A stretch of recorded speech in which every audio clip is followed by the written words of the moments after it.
সকালে রান্না ছিল কলমি শাক ভাজি, পাবদা মাছ দিয়ে টমেটো দিয়ে ধনেপাতা দিয়ে রান্না। আর দুপুরি এখনের মতোই সকালে এগুলো রান্না করলাম।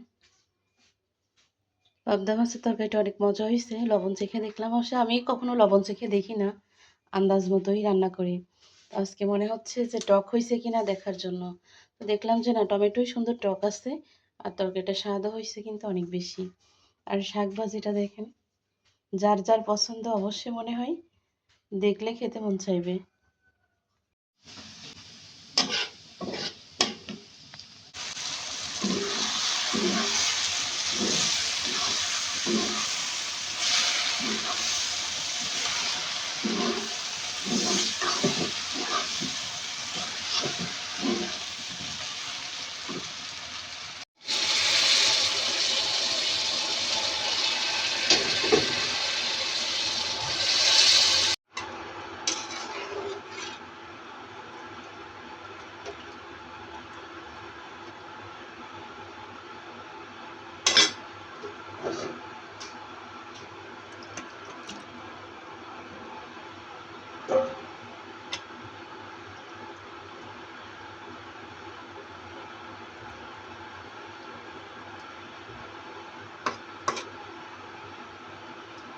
ভাবি